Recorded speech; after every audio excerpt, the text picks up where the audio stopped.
Tragedia questa mattina a Brugnera, in via Calderano, all'altezza della rotonda. Erano circa le 10:40 quando Vittorio Ronchese, 82enne, residente a Gaiarine e originario di Porto Buffolè, in provincia di Treviso, stava attraversando le strisce pedonali.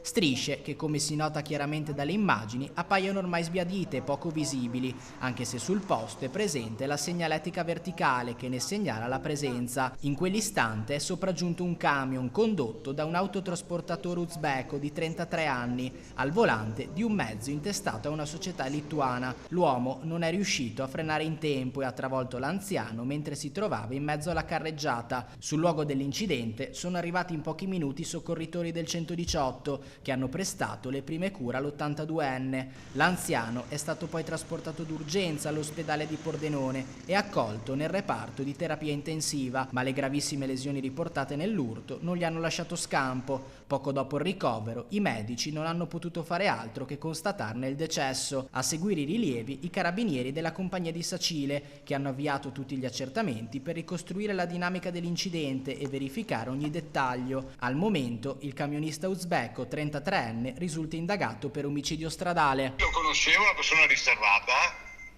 ogni tanto passava, lo si vedeva in piazza, lui abitava al Pio Istituto Elemosiniere, si chiama. Sostanzialmente è una serie di alloggi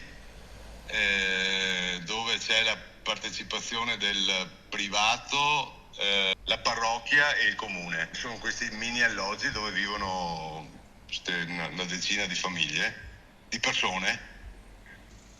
Si trovava benissimo là, infatti una delle ultime volte mi fa: sindaco, deve ringraziarlo perché là si sta veramente bene. Quindi era contento di essere in questo alloggio dove hanno la loro libertà comunque di muoversi. È una vera casa di riposo.